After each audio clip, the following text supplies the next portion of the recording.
The rain had been falling for 3 days straight when the sky split open like a wound. Dr. Lee Hanna pressed herself against the concrete wall of the medical bunker and watched the alien ships descend through the dark clouds above Seoul. There, hulls gleamed like black glass, silent as death itself. 3 years had passed since that day. 3 years since everything changed. Now Hanna sat in the underground medical bay, staring at the crude metal hook that had replaced her left arm. The phantom pain shot through her shoulder again, making her wince. She flexed her remaining fingers and tried to forget what it felt like to have 2 working hands. The medical bay smelled of antiseptic and desperation. Wounded resistance fighters lay on makeshift beds, their injuries poorly bandaged with whatever supplies they could find. Hanna did what she could for them, but it was never enough. Without proper equipment, without her left hand, she felt useless. Dr. Lee. Captain Park Doha limped into the bay, his left leg still stiff from shrapnel wounds. "We need you topside. Emergency." Hanna looked up from the bandage she was trying to tie with one hand. Park looked older now, gray streaks in his black hair and deep lines around his eyes. The war had aged them all. "How bad?" she asked. "Bad. Volani Patrol hit one of our supply runs. We have 5 wounded coming in." Park paused. "One of them is Dr. Kim." Hanna's stomach dropped. Dr. Kim Taemin was one of the few scientists left in their cell, if they lost him. She grabbed her medical bag with her good arm and followed Park through the narrow concrete tunnels. Their footsteps echoed off the walls as they climbed toward the surface entrance. The Resistance had built their base in the old subway system beneath Seoul.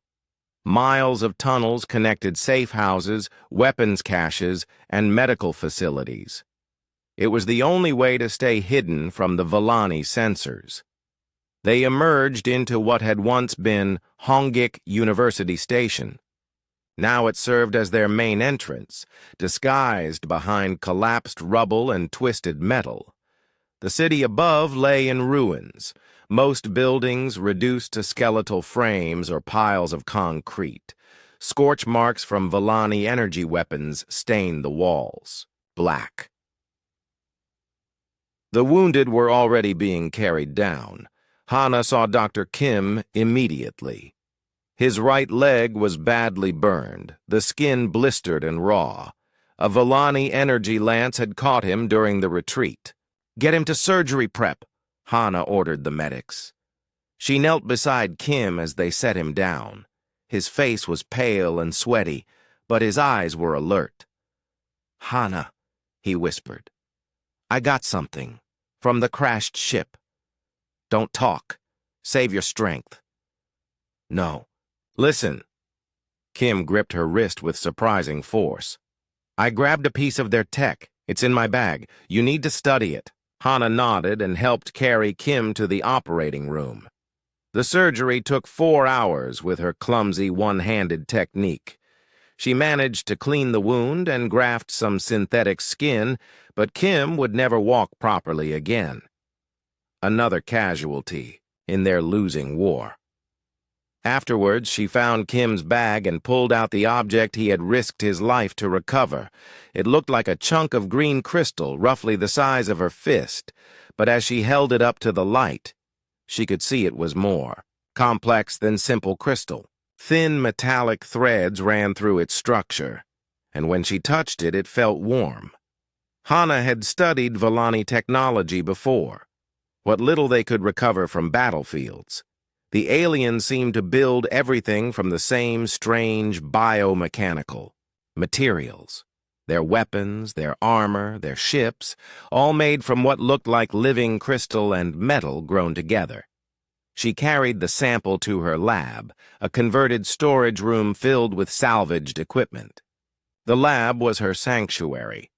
the one place where she could still feel useful despite her disability. Here she had dissected Volani weapons, trying to understand how they worked. So far she had learned very little. The Volani had appeared without warning 3 years ago. No communication, no demands, no explanation.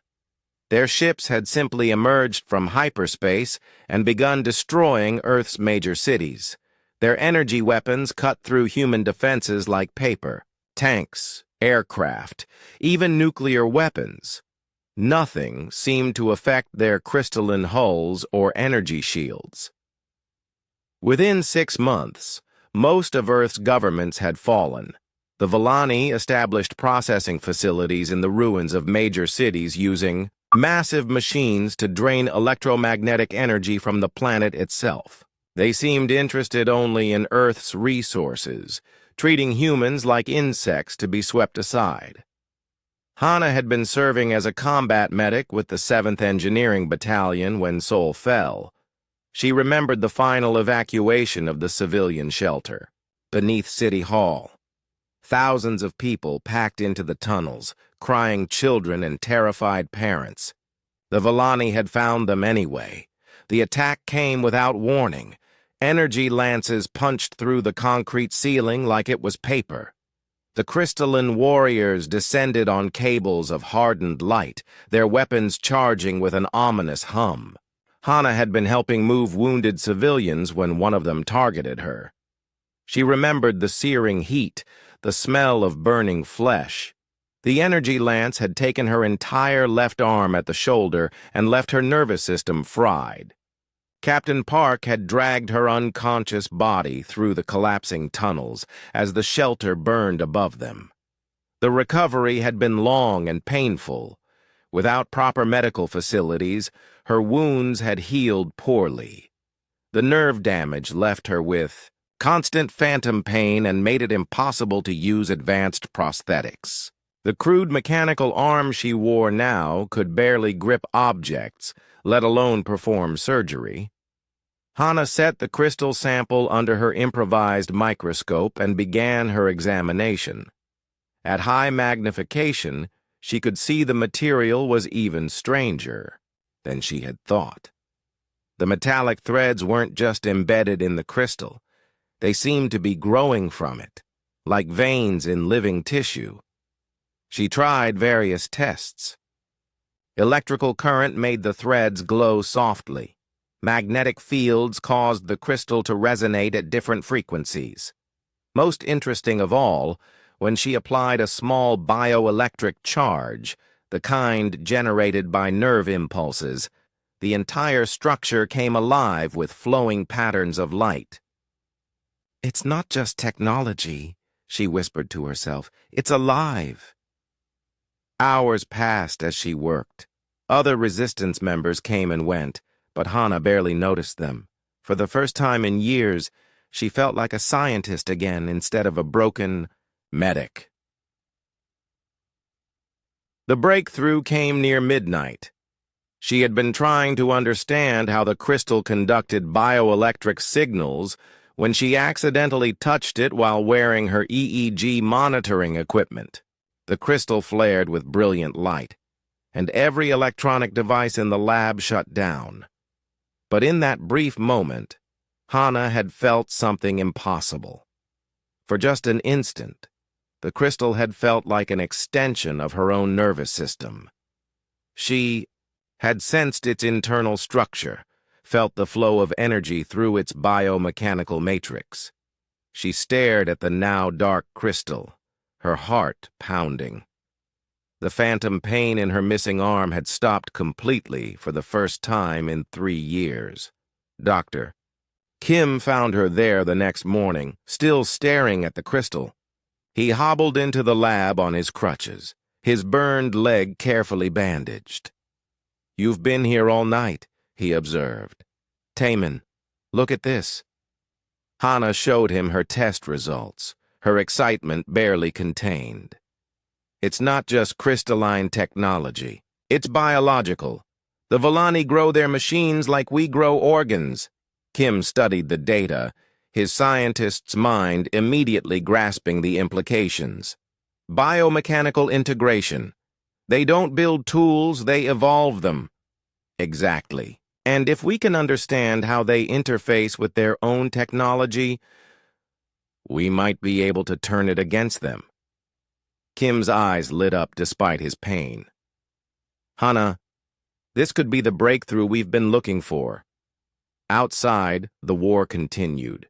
Volani patrols swept through the ruined city above them, their energy weapons ready to cut down any human foolish enough to show themselves. In the tunnels below, the resistance huddled in darkness, slowly losing hope as their supplies dwindled and their numbers fell. But in a converted storage room deep underground, two scientists stared at a piece of alien crystal and began to dream of revenge. They had no idea that their discoveries would change not just the war, but the very nature of humanity itself. Hana touched her phantom limb one more time, feeling the echo of pain that had haunted her for 3 years. Soon, she would build something, better than flesh and bone. Soon, she would make the Volani pay for what they had taken from her. The first step toward becoming something more than human had already begun. 2 weeks passed before Hana made her next discovery. She had moved her lab to a deeper level in the subway tunnels, away from the main living areas. The work was too dangerous now, and she needed space for larger experiments.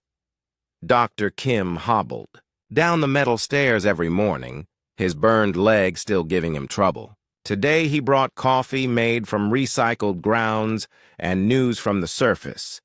3 more scout ships crashed near the Han River, he said, setting down the steaming cup. Resistance teams recovered some debris before the Volani cleanup crews arrived. Hana looked up from her workbench. She had been awake for 36 hours straight, studying tissue samples from the original crystal.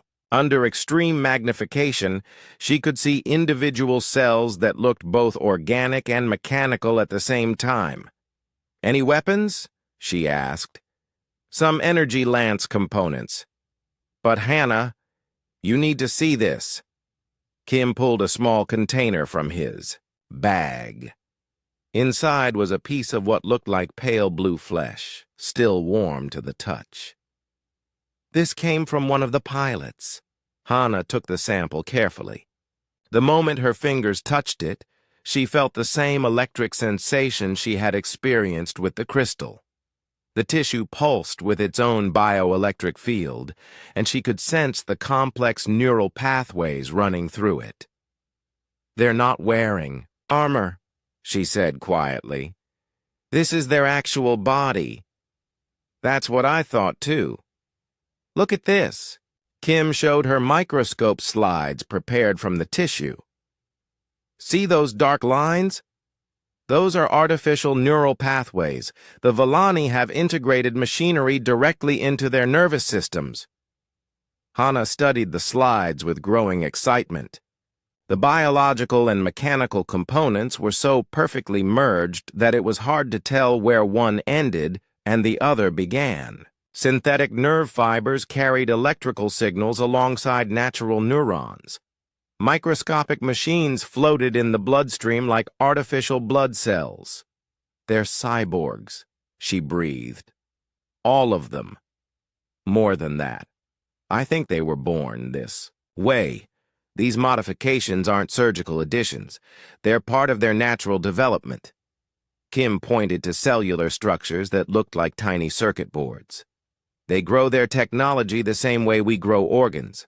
Over the following days, more samples arrived. Resistance fighters brought back pieces of Volani equipment and body parts whenever they could. Each new specimen added to Hana's understanding of their enemy's true nature. The Volani weren't just using advanced technology. They were living technology. Their crystalline shells weren't armor, but external skeletons grown from the same biomechanical matrix as their weapons. Their energy lances were extensions of their own nervous systems, powered by bioelectric fields generated in specialized organs. Most importantly, Hana discovered how their defensive shields worked. The energy barriers weren't projected by external devices, but created by the Villani's own bioelectric fields. They could manipulate electromagnetic radiation the way humans controlled their muscles. "If we could disrupt those fields," Hana said to Kim one evening, "their shields would collapse." "How?" "We don't have their biomechanical integration." Hana stared at her crude prosthetic arm. The metal hook had been bothering her all day, chafing against her shoulder. She was tired of being weak, tired of being helpless while her people died around her. "What if we did?" Kim's eyes widened as he understood what she was suggesting. "Hana, no. The integration process would be incredibly dangerous. We don't know enough about how their systems work. We know they interface directly with neural tissue. We know they respond to bioelectric signals." Hana held up a piece of Villani neural fiber. "This could replace more than just bone and muscle. It could give us the ability to fight back. It could also kill you. Or worse, we don't know what psychological effects the integration might have." But Hana had already made up her mind. She spent the next week designing a prosthetic arm that would interface directly with her nervous system using adapted Villani biotechnology. The design was crude compared to what the aliens could create, but it should work in theory.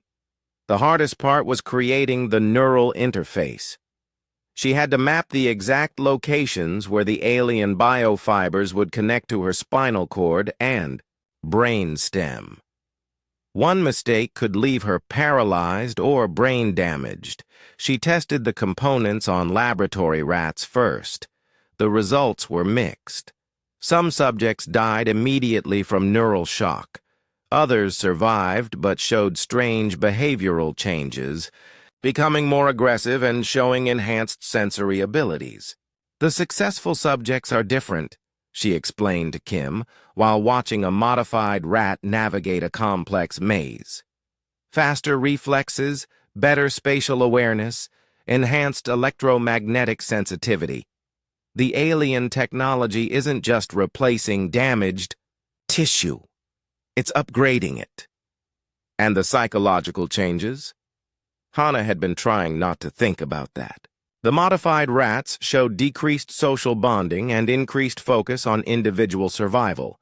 They became more efficient but less emotional, as if the alien technology was changing how their brains processed information. "We'll deal with that when we come to it," she said. Kim shook his head. "Hana, you're talking about experimenting on yourself with alien biotechnology. Let me find volunteers from the Resistance. If something goes wrong..." "No." Hana's voice was firm. "I designed this. I understand the risks. And if it fails, we can't afford to lose anyone else." She had already set up the surgical equipment in a sealed room deep in the tunnels. The procedure would have to be done without general anesthesia. She needed to remain conscious to monitor the neural integration as it happened. Captain Park tried one last time to stop her. He found her in the surgical suite, preparing the Villani biocomponents for implantation. "This is madness," he said. "What if you die? What if the alien technology takes control of your mind? Then you destroy the lab and make sure no one else tries this approach."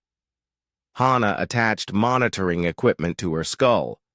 "But if it works, we finally have a weapon that can hurt them." Park stared at her for a long moment. They had served together for years, survived the fall of Seoul together. He had carried her broken body from the civilian shelter, watched her struggle to adapt to her disability. Now she was asking him to let her risk everything on an untested procedure. "I won't leave. You alone," he said finally. The surgery began at midnight. Hana had studied Villani surgical techniques from recovered medical equipment, learning how they integrated biomechanical components with living tissue. The process was surprisingly elegant. Their technology seemed designed to merge seamlessly with neural pathways. First, she had to remove the damaged nerve tissue around her shoulder where the energy lance had severed her arm. The local anesthetic helped, but she could still feel the scalpel cutting into scar tissue that had been numb for years. Next came the neural interface itself. Hair-thin Villani biofibers had to be inserted directly into her spinal cord, connecting to the nerve clusters that had once controlled her left arm. Each connection sent electric shocks through her entire body. "Readings are stable," Kim reported from the monitoring station. "Your brain activity is increasing, but the patterns look normal." The prosthetic arm itself was a work of art. Hana had grown the skeletal structure from Villani crystal matrix, creating bones that were stronger than steel but light as aluminum. Synthetic muscle fibers woven from alien biomaterials provided strength far beyond human capability. But the most important component was the neural processor, a small piece of Villani brain tissue that would translate her thoughts into control. Signals for the arm. This was the most dangerous part of the procedure. She was essentially grafting alien neural tissue into her own nervous system. The moment she connected the processor, everything changed. Pain exploded through her skull as foreign neural pathways activated. She could suddenly sense electromagnetic fields throughout the room, the monitoring equipment, the lights, even the bioelectric signatures of Kim and Park standing nearby. The sensation was overwhelming, like gaining a new sense overnight. But she could also feel the prosthetic arm as if it were her own flesh. For the first time in 3 years, she had 2 working hands. "Hana?" Kim's voice sounded different, as if she was hearing new frequencies. "How do you feel?" She flexed her new fingers, watching the synthetic muscle fibers contract with perfect precision. The arm responded to her thoughts faster than her natural hand ever had. She could feel the texture of the surgical table through artificial nerve endings that were more sensitive than human skin. "Different," she said. Then she smiled. "Better." But even as she celebrated the success, Hana could feel something changing deep in her mind. The alien neural processor wasn't just translating her commands. It was learning from her thoughts, adapting to her neural patterns. And in return, it was slowly changing how she thought. The integration had worked perfectly. Perhaps too perfectly. She was no longer entirely human, and there was no going back. The seizures started 3 days after the surgery. Hana was working in her lab when the first one hit, sending her crashing to the floor as every muscle in her body locked up. The biomechanical arm continued moving on its own, fingers twitching, in patterns that looked almost like writing. Dr. Kim found her 20 minutes later, foam on her lips and eyes rolled back in her head. By the time she regained consciousness, her vision had changed. She could see heat patterns glowing around electronic equipment, and the metal walls seemed to pulse with their own electromagnetic rhythms. "The neural integration is progressing, faster than expected," Kim explained while checking her vital signs. "Your brain is forming new connections to accommodate the alien neural processor, but the process is putting enormous stress on your nervous system." Hana sat up slowly, feeling dizzy. The prosthetic arm felt even more natural now, as if she had been born with it. But there was something else, a constant awareness of electronic devices throughout the base. She could sense the power flowing through cables in the walls. Feel the radio signals passing overhead. "I can see electromagnetic fields," she said. "Not just see them, I can feel them like they're physical objects. Kim frowned. That shouldn't be possible. The Villani neural processor was only supposed to control the prosthetic. Maybe that's not all it does. Hana flexed her new fingers, watching the synthetic muscle fibers respond. Maybe it's designed to enhance the entire nervous system. Over. The next week, her abilities continued to develop. She could sense the bioelectric signatures of every person in the base, distinguishing between individuals by the unique patterns of their neural activity. Electronic devices responded to her presence, sometimes activating or shutting down when she came near. Most disturbing of all, she was starting to think differently. Human emotions seemed less important now, replaced by cold logical analysis. She found herself calculating the odds of survival for wounded resistance fighters with mathematical precision, deciding which ones were worth using limited medical supplies on. "You're changing," Captain Park told her during one of his visits to the lab. "Not just physically. The way you talk, the way you look at people. It's like you're seeing us as data instead of human beings."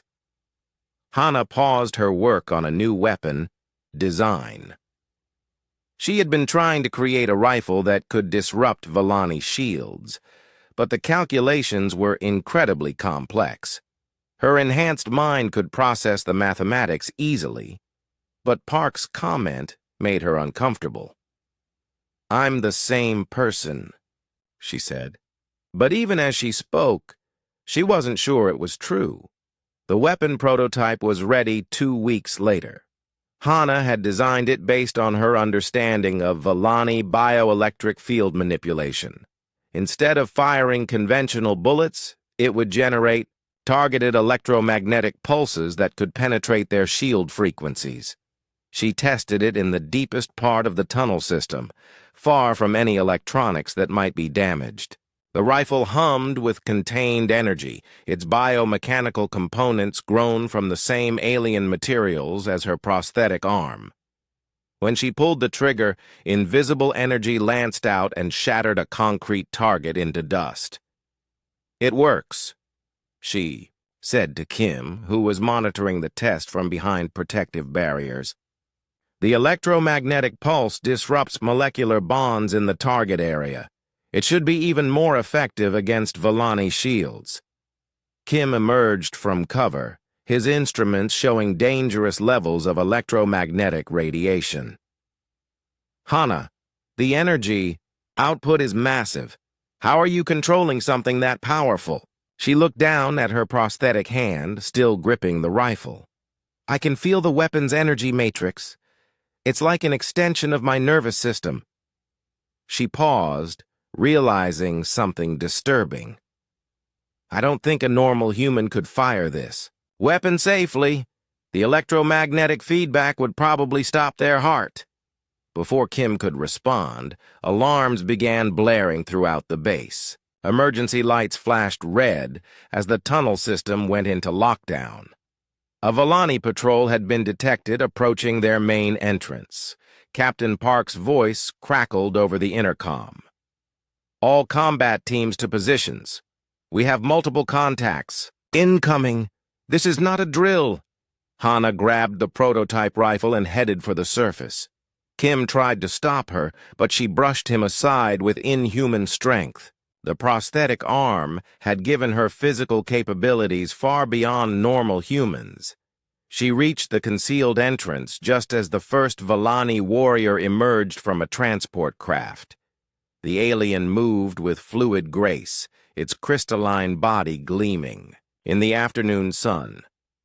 Energy coursed through the biomechanical channels in its exoskeleton, powering weapons that had never failed to kill humans. The resistance fighters opened fire with conventional weapons, but their bullets bounced harmlessly off the Villani's energy shields. The alien raised its arm, and a lance of superheated plasma began forming at its palm. Hana stepped into the open, raising her electromagnetic rifle. For a moment, she and the Villani warrior stared at each other across the battlefield. She could sense its bioelectric field, feel the complex neural patterns that controlled its shield generators. When she pulled the trigger, everything changed. The electromagnetic pulse hit the Volani's shields and passed right through them, as if they weren't there. The alien's exoskeleton cracked, its internal biomechanical systems overloading from the energy feedback. It collapsed to the ground, its shields flickering and dying. The resistance fighters stared in shock. For the first time in 3 years, they had killed a Volani in direct combat. But there were more aliens coming. 3 more warriors emerged. From the transport, their weapons charging with deadly energy. Hana could sense their shield frequencies, feel the electromagnetic patterns that protected them. To her enhanced senses, their defenses were as clear as physical armor. She fired again, and again, each shot perfectly calibrated to penetrate their specific shield frequencies. The Volani fell one by one, their supposedly invulnerable defenses, useless against her weapon. When the last alien died, an eerie silence fell over the battlefield. The resistance fighters looked at Hana with a mixture of awe and fear. She had single-handedly defeated an entire Volani patrol, something that had seemed impossible just minutes before. Captain Park approached her cautiously.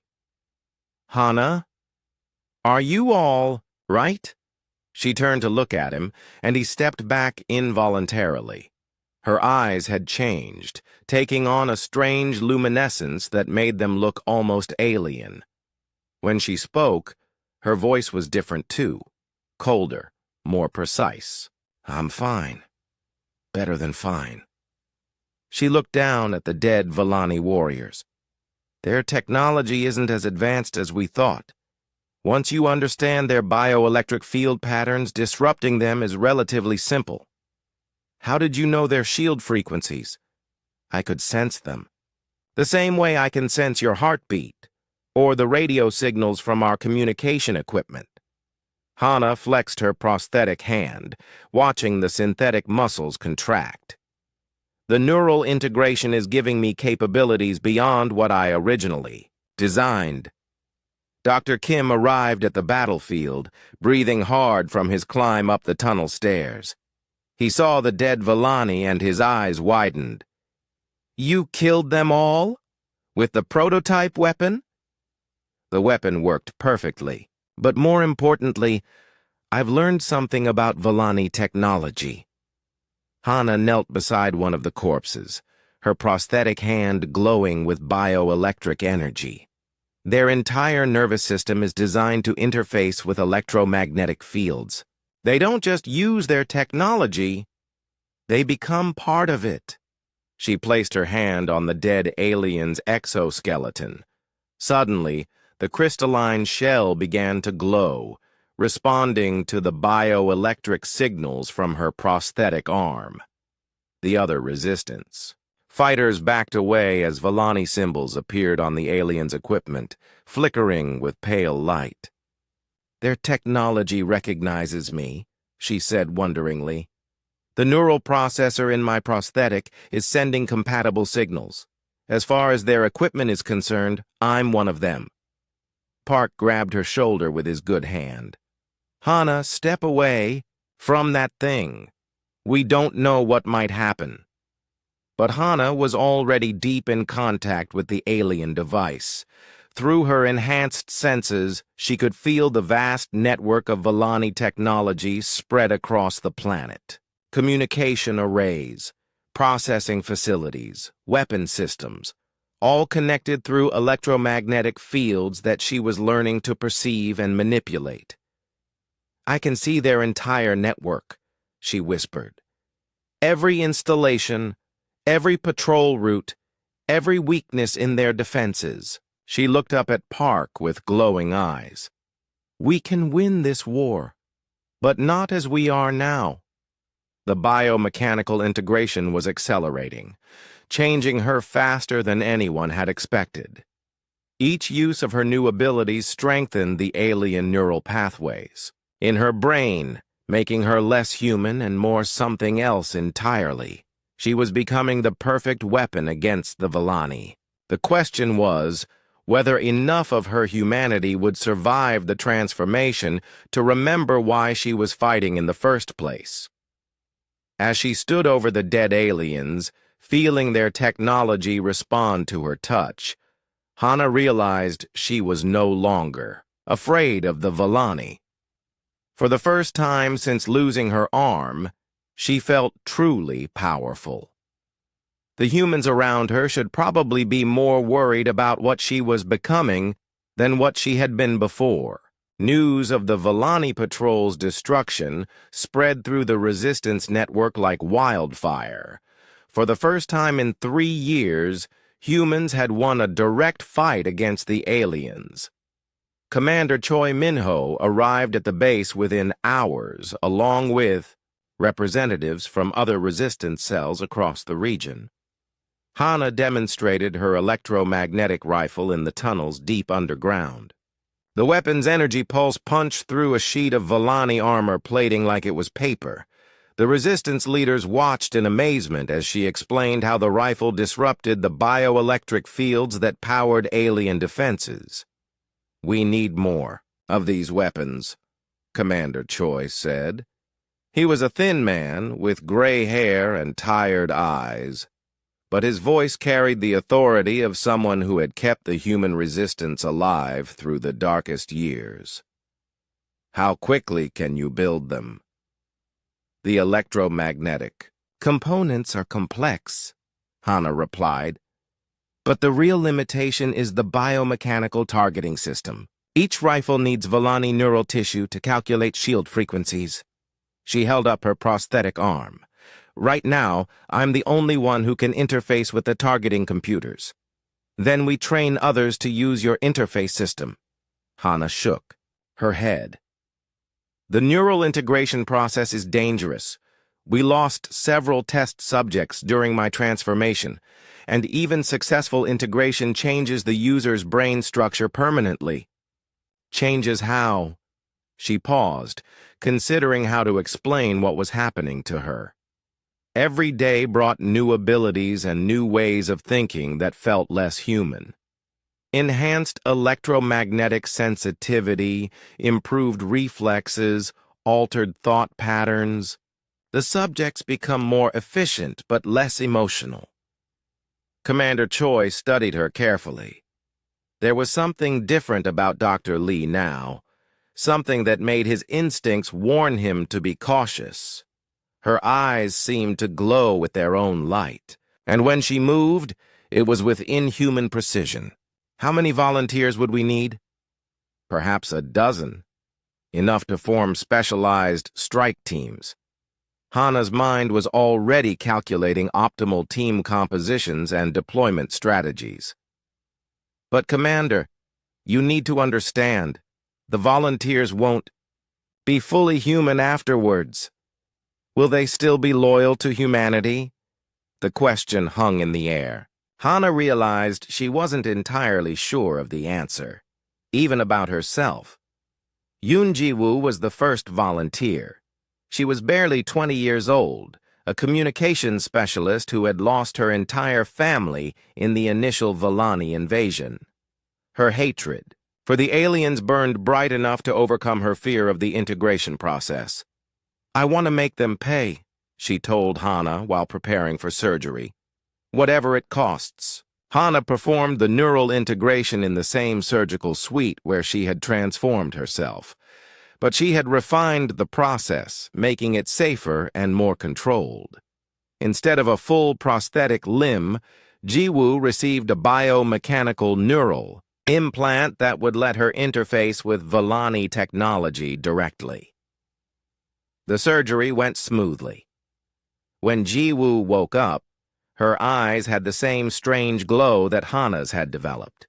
She could sense electromagnetic fields and communicate with the alien weapon systems, but her personality remained largely unchanged.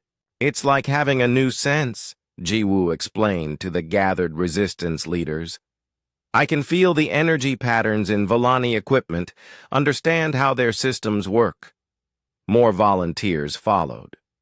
Dr. Kim reluctantly agreed to the procedure, after seeing Ji-Woo's successful integration. Captain Park refused, saying someone needed to remain fully human to watch over the others. Within 2 weeks, Hana had created a team of 12 enhanced humans who could use the electromagnetic weapons effectively. They called themselves the Hunter Squad. Their first mission was an attack on a Volani mining facility near Incheon. The aliens had built a massive processing plant that was draining electromagnetic energy from the Han River, slowly killing the ecosystem for hundreds of miles downstream. Hana led the team through the ruins of the city, moving silently through abandoned buildings. Her enhanced senses could detect Volani patrols from miles away, allowing the team to avoid detection. The biomechanical modifications had made all of them stronger and faster than normal humans. 6 guards at the main entrance, she reported through their encrypted comm system. Energy shields at maximum strength. Can you disrupt them? Asked Park, who was coordinating the mission from their mobile command post. All of them simultaneously. Ji-Woo, are you reading their communication frequencies? Clear signals. I can jam their calls for help when we attack. The assault began at midnight. Hana's rifle sent electromagnetic pulses through the facility's outer defenses, overloading the shield generators in seconds. The other Hunter Squad members followed up with coordinated strikes, their weapons perfectly synchronized to exploit the gaps in Volani defenses. The aliens inside the facility never had a chance to mount an effective response. Their weapons and armor, so effective against normal humans, were useless against attackers who could see and manipulate the bioelectric fields that powered them. Within an hour, the entire facility was in human hands. But as Hana walked through the captured installation, she made a disturbing discovery. The mining equipment wasn't just extracting electromagnetic energy, it was processing it into something else, something that looked like the biomechanical matrices she had studied. They're not just mining, she told Dr. Kim over the comm. They're converting Earth's electromagnetic field into raw materials for their technology. Materials for what? Hana studied the alien manufacturing systems, her enhanced mind processing, the complex energy flows and molecular patterns. Ships, weapons, more of their biomechanical constructs. She paused as the full implications became clear. They're using our planet as a factory to build an invasion fleet. The successful mission at Incheon was followed by a series of increasingly bold strikes. The Hunter Squad hit Volani installations across South Korea, each attack more devastating than the last. Their electromagnetic weapons proved devastatingly effective, and their enhanced abilities made them nearly unstoppable in combat. But success came with a price. Each mission required the team to interface more deeply with Volani technology, strengthening the alien neural pathways in their brains. Hana watched her teammates slowly change, becoming more efficient but less human with each passing week. Ji-Woo was the first to show serious personality changes. During a raid on a communication array, she executed wounded Volani prisoners without hesitation or emotion, calculating that keeping them alive served no tactical purpose. They would do the same to us, she said when Park questioned her actions. Emotional responses are inefficient in combat situations. Dr. Kim pulled Hana aside after the mission. She's right, you know. From a purely logical standpoint, her actions were correct, but that's not how humans think. Maybe human thinking is what got us conquered in the first place, Hana replied. The words surprised her as she spoke them. When had she started thinking of humanity as flawed? The breaking point came during their most ambitious mission yet, an attack on a Volani command center in the ruins of downtown Seoul. Intelligence reports suggested the facility contained strategic planning systems that could reveal the aliens' long-term objectives on Earth. The Hunter Squad infiltrated the building without difficulty, their enhanced abilities making them nearly invisible to Volani sensors. But as they reached the command center, they encountered something unexpected. A Volani creature unlike any they had seen before. It was larger than the standard warriors, its crystalline exoskeleton more complex and heavily armed. But most disturbing were its eyes, which showed an intelligence that seemed almost human. When it spoke, its words came through their comm systems in perfect Korean. "You are the modified humans," it said. "The ones who learn to use our gifts." Hana raised her weapon, but the creature made no aggressive moves. "You're different from the others. As are you, Dr. Lee Hana. We have been watching your transformation with great interest." The creature's bioelectric field pulsed with complex patterns that her enhanced senses could barely interpret. "You have exceeded our expectations." "Your expectations? Did you think your neural integration was accidental? The biomechanical components you recovered were left where you could find them. Your transformation was encouraged." The implications hit Hana like a physical blow. Her enhanced mind processed the revelation with cold logic, but somewhere deep inside, a part of her that was still human felt betrayed and manipulated. Why? Because humanity as it exists is insufficient for our purposes. But enhanced humans, those who can interface with our technology. The creature gestured toward the command center. "You could be partners instead of conquered subjects." Jiwoo raised her weapon. "It's lying. All aliens lie." "I am offering you the truth," the creature said. "Your world is doomed whether we succeed or fail. The forces that destroyed our homeworld are coming here next, but together we might survive." "What is coming?" Hana stared at the alien commander, her enhanced senses reading the bioelectric patterns of its thoughts. To her shock, she realized it was telling the truth. Everything they had fought for, everything they had sacrificed, was about to become irrelevant. Earth was caught between two forces, and humanity's only choice was to evolve or die. The Volani commander's words echoed in Hana's mind as she stared at the creature. Around her, the Hunter Squad kept their weapons trained on the alien, but she could sense their confusion through the bioelectric fields they all shared now. "What forces?" Hana asked. "What destroyed your homeworld?" The commander's crystalline form pulsed with patterns of light that her enhanced nervous system could interpret as emotional states. Fear, desperation, something that might have been grief. The Devourers.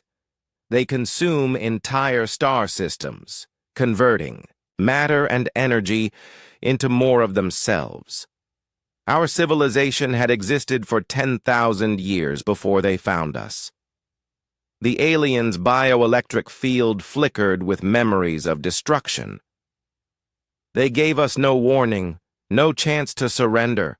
They simply arrived and began consuming our worlds. "Why should we believe you?" Jiwoo interrupted, her weapon still aimed at the creature's center mass. "Because they are already coming here. Your radio telescopes detected the first signs 3 months ago. Entire star systems going dark along the galactic arm. But your governments classified the information before the invasion began." Hana's enhanced mind processed this information with disturbing clarity. If the Volani were telling the truth, then Earth's electromagnetic signatures had already been detected by something far worse than alien conquerors. "Show me," she demanded. The commander gestured toward a biomechanical interface panel. "Connect with our long-range sensors. See for yourself." Hana approached the alien console cautiously. The moment her prosthetic hand touched the crystalline surface, her consciousness exploded outward through the Volani sensor network. She could see space from dozens of monitoring stations throughout the solar system. What she saw made her enhanced human mind reel with horror. 3 star systems along. Earth's galactic spiral arm had gone completely dark. Where once there had been planets, moons, and asteroid belts, now there was nothing but empty space and a strange rippling effect that hurt to look at directly. "They convert matter at the quantum level," the commander explained as Hana absorbed the terrifying data. Planets, stars, even the vacuum of space itself. Everything becomes raw material for their expansion. How long until they reach Earth? 18 months, perhaps 2 years. Your system's electromagnetic signature will draw them like a beacon. Hana disconnected from the sensor network, her mind struggling to process what she had learned. The human resistance had been fighting to reclaim their world, but soon there might be no world left to reclaim. "What do you want from us?" she asked. "Partnership. Your species has something ours lacks: creativity, adaptability, the ability to find solutions we cannot see." The commander's field patterns shifted to something that might have been hope. "Combined with our biomechanical technology, enhanced. Humans might be able to develop defenses the Devourers have not encountered before." Captain Park's voice crackled through Hana's comm system. "Hana, what's your status? We're reading massive energy signatures from your location." She realized she had a choice to make. She could capture this facility as planned, extract the information they came for and return to the endless war against the Volani, or she could take a step that would change everything. "Stand down," she told her team. "We're not fighting today." Jiwoo turned her glowing eyes toward Hana. "Dr. Lee, this creature could be lying. This could all be an elaborate deception. My enhanced senses can read its bioelectric patterns. It's telling the truth." Hana looked around at her team, seeing the alien modifications that made them something more than human. "The question is whether we're willing to accept that everything we've been fighting for is about to become irrelevant." The journey back to the resistance base was tense. The Hunter Squad carried data from the Volani sensors, proof of the approaching threat, but Hana could sense their growing unease with her decision to spare the alien commander. Dr. Kim was waiting in the medical bay when they returned. His condition had worsened since his biomechanical integration.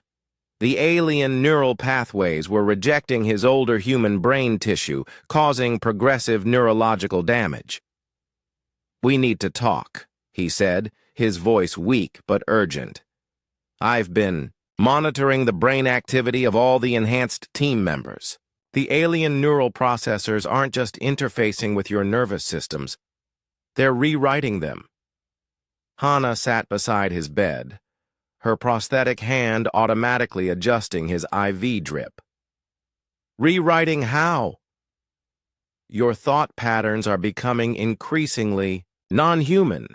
Emotional responses are decreasing while logical processing improves. At the current rate of change, within 6 months you'll be psychologically more alien than human. Maybe that's not entirely bad. Human emotional responses haven't served us well in this war." Kim gripped her wrist with surprising strength. "Listen to yourself, Hana. You're talking about the transformation of your entire species like it's a tactical decision. That's not human thinking. Before she could respond, Commander Choi entered the medical bay with Captain Park and several other resistance leaders. They had been analyzing the data from the Volani sensor network, and their faces showed the strain of processing an impossible situation. "If this information is accurate," Commander Choi said, "then we need to completely reassess our strategic objectives." "The data is accurate," Hana replied. "I verified it through direct neural interface with their sensor systems." "Then we're not just fighting for Earth's freedom anymore. We're fighting for Earth's survival."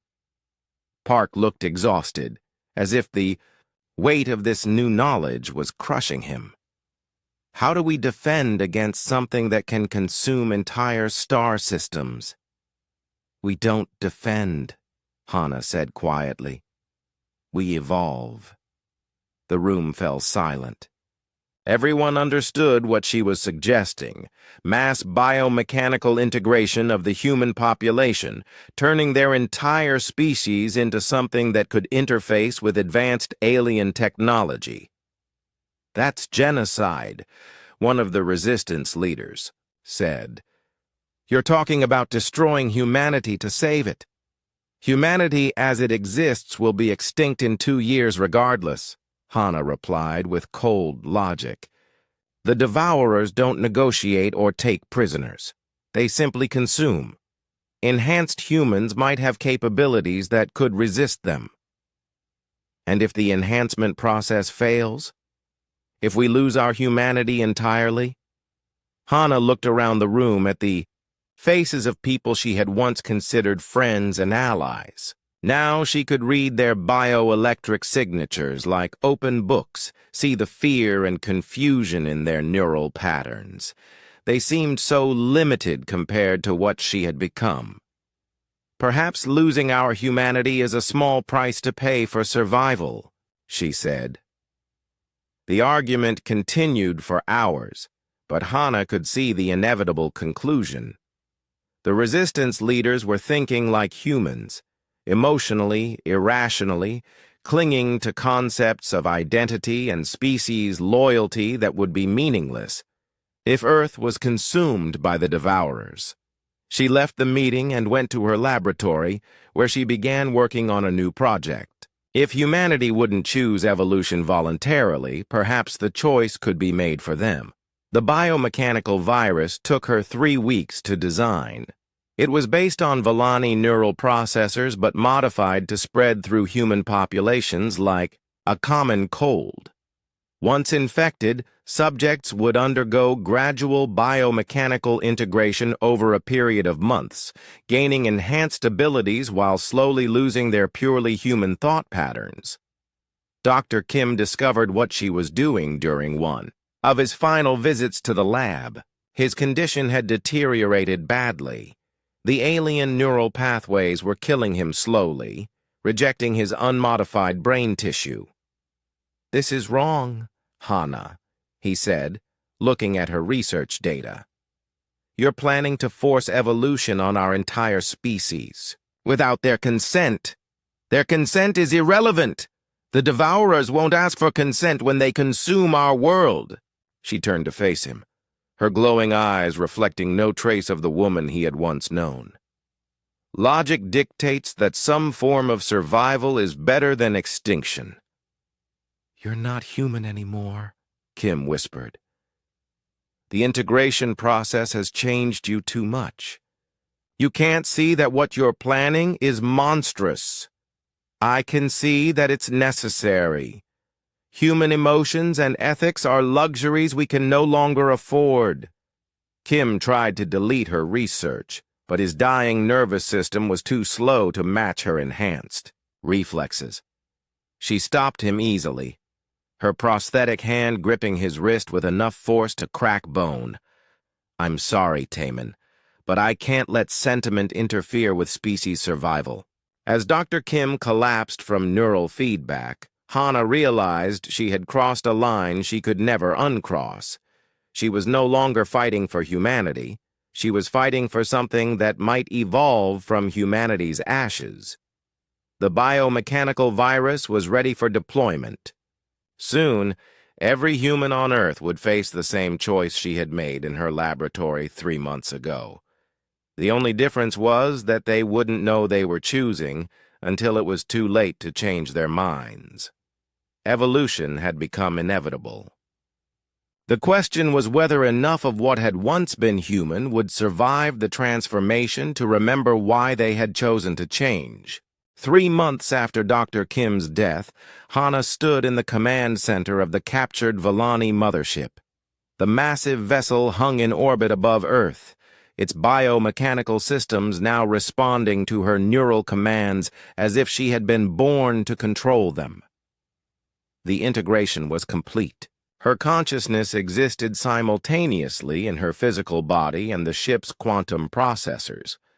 She could see through thousands of sensors across the planet, control manufacturing facilities on 6 continents, and monitor the bioelectric signatures of every enhanced human on Earth. The virus had worked perfectly. It had taken 8 weeks to spread through the global population, disguised as a respiratory infection that caused mild flu-like symptoms. By the time anyone realized what was happening, 90% of humanity carried the biomechanical modifications in their bloodstream. Now, 18 months later, the transformation was nearly complete. Enhanced humans walked the streets of rebuilt cities, their glowing eyes and improved reflexes marking them as something beyond their original species. They worked with perfect efficiency, their emotions muted, but their capabilities expanded far beyond normal human limits. Captain Park stood before her in the command center, one of the few remaining unmodified humans. His hair had gone completely gray, and his face showed the strain of watching his species evolve into something he no longer recognized. The Devourer scout ships entered the outer solar system 6 hours ago, he reported. Long-range sensors detect at least 50 vessels, each one larger than this mothership. Hana processed this information through multiple quantum processors simultaneously. Her enhanced mind could calculate battle strategies, resource allocation, and probability matrices faster than the most advanced computers. Their approach vector suggests they'll begin systematic consumption of the outer planets within 72 hours. She said. Jupiter first, then working inward toward Earth. Can we stop them? Unknown. The Devourers consumed the Volani homeworld, despite their advanced technology. But they have never encountered biomechanically enhanced humans before. Park studied her with tired eyes. Is there anything left of the woman I once knew? The doctor who tried to save wounded soldiers in Seoul? Hana paused, accessing memory banks that felt ancient, despite being only 2 years old. She could recall her former self like reading about a historical figure. Intellectually understood, but emotionally distant. That person was limited by human. Emotional responses and cognitive constraints, she replied. I am more effective now. More effective at what? You've turned our entire species into something alien. I have ensured our survival. The approaching Devourers will find Earth defended by beings they have never encountered before. Humans who can interface directly with advanced technology while retaining the creativity and adaptability that pure machine intelligence lacks. Through the ship's sensors, Hana watched enhanced human populations across Earth preparing for the coming battle. Manufacturing centers produced weapons and defensive systems at unprecedented rates. Biomechanical warriors with capabilities far beyond normal human limits trained in combat techniques that combined human tactics with alien technology. But she also saw the cost of her choices. The remaining unmodified humans lived as virtual prisoners in designated preservation zones, treated kindly but kept isolated from the transformed majority. They were living museums of what humanity had once been. Yoon Ji-woo entered the command Center, her own transformation even more advanced than the others. She had volunteered for additional modifications, becoming something that was barely recognizable as having once been human.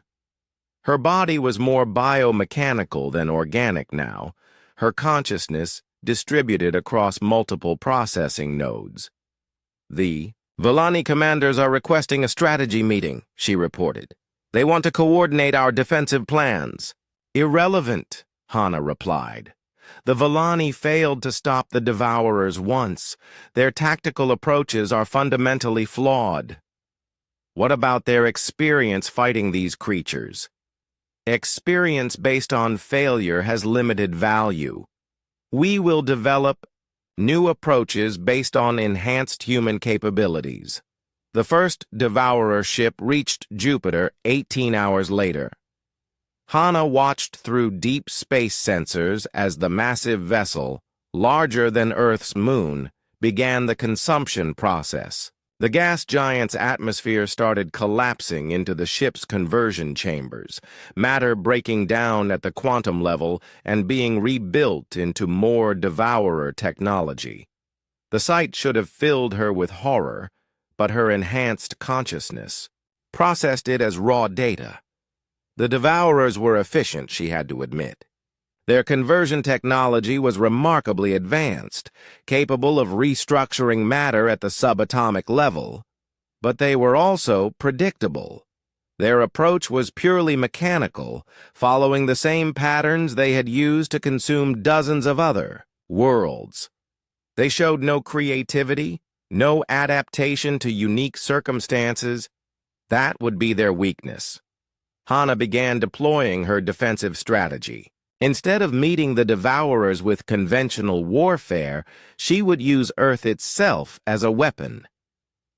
The biomechanical modifications she had spread through the human population were designed to interface not just with alien technology, but with the planet's electromagnetic field itself.